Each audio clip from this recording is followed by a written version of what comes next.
Welcome to Catholic Culture Audiobooks, a production of CatholicCulture.org and under the patronage of St. John Henry Newman.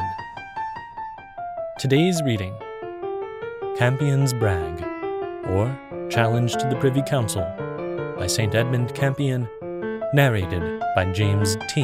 Majewski.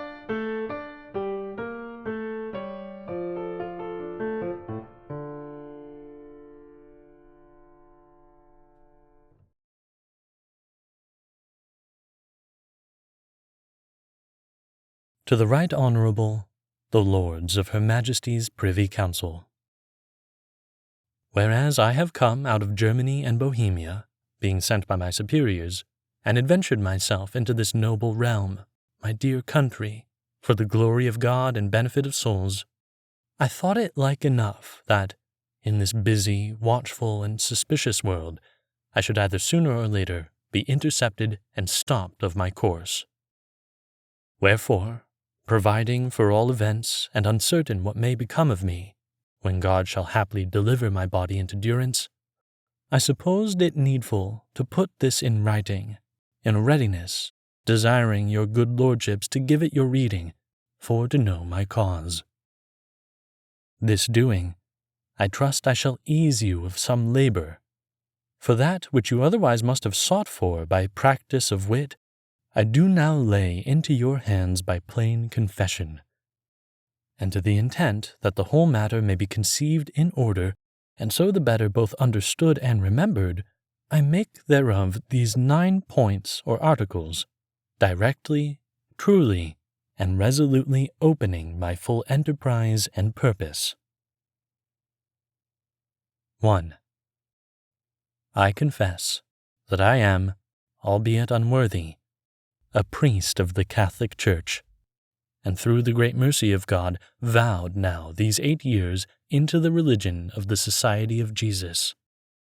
Hereby I have taken upon me a special kind of warfare under the banner of obedience, and also resigned all my interest or possibility of wealth, honor, pleasure, and other worldly felicity.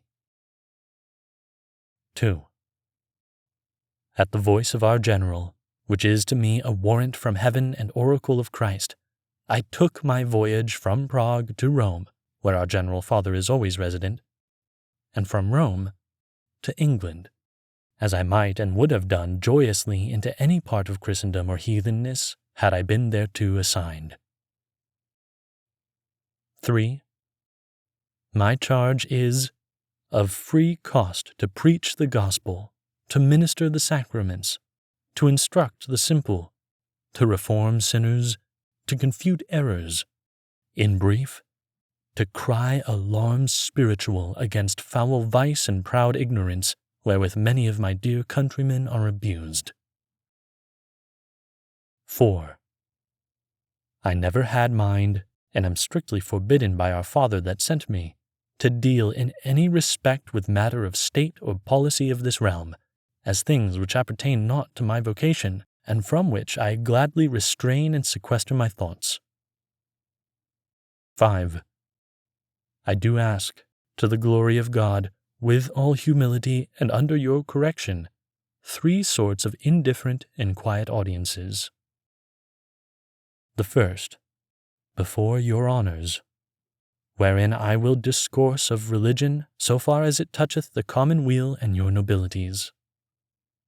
The second, whereof I make more account, before the doctors and masters and chosen men of both universities, wherein I undertake to avow the faith of our Catholic Church by proofs innumerable, scriptures, councils, fathers, history, natural and moral reasons. The third, before the lawyers, spiritual and temporal, wherein I will justify the said faith by the common wisdom of the laws standing yet in force and practice. 6. I would be loath to speak anything that might sound of any insolent brag or challenge, especially being now as a dead man to this world, and willing to put my head under every man's foot, and to kiss the ground they tread upon. Yet I have such courage in avouching the majesty of Jesus my King, and such affiance in his gracious favor, and such assurance in my quarrel, and my evidence so impregnable, and because I know perfectly that no one Protestant, nor all the Protestants living, nor any sect of our adversaries, howsoever they face men down in pulpits and overrule us in their kingdom of grammarians and unlearned ears, can maintain their doctrine in disputation. I am to sue most humbly and instantly for combat with all and every of them, and the most principal that may be found, protesting that in this trial the better furnished they come, the better welcome they shall be. 7. And because it hath pleased God to enrich the Queen my sovereign lady with notable gifts of nature, learning, and princely education, I do verily trust that if her Highness would vouchsafe her royal person and good attention to such a conference as, in the second part of my 5th article, I have motioned, or to a few sermons, which in her or your hearing I am to utter, such manifest and fair light by good method and plain dealing may be cast upon these controversies, that possibly her zeal of truth and love of her people shall incline her noble grace to disfavor some proceedings hurtful to the realm, and procure towards us oppressed more equity. 8.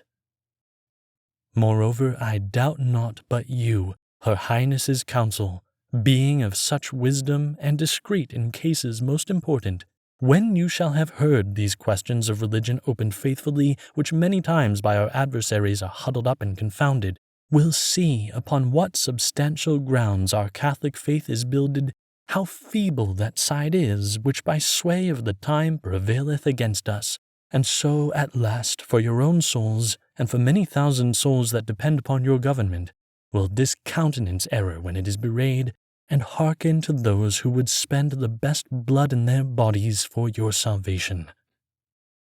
Many innocent hands are lifted up to heaven for you, daily by those English students whose posterity shall never die, which beyond seas, gathering virtue and sufficient knowledge for the purpose, are determined never to give you over, but either to win you heaven or to die upon your pikes.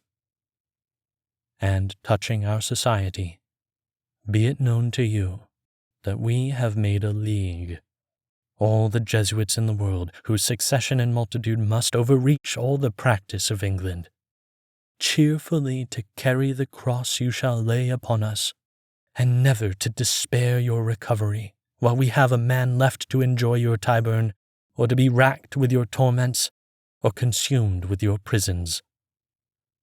The expense is reckoned. The enterprise is begun.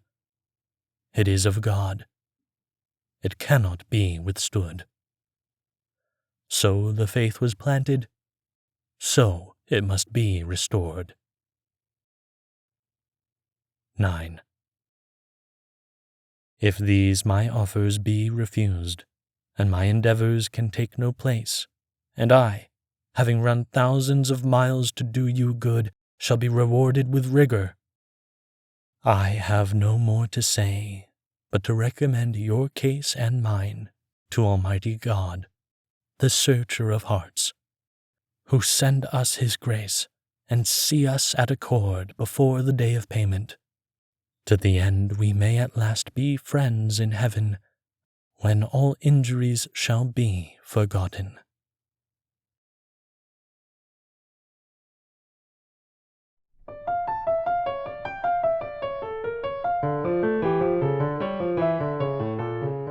This has been Campion's Brag, or Challenge to the Privy Council, by St. Edmund Campion, narrated by James T. Majewski. Production copyright 2021 by Trinity Communications. This podcast is brought to you by CatholicCulture.org and made possible by listener support. To donate, please visit CatholicCulture.org/donate/audio. That's CatholicCulture.org/donate/audio.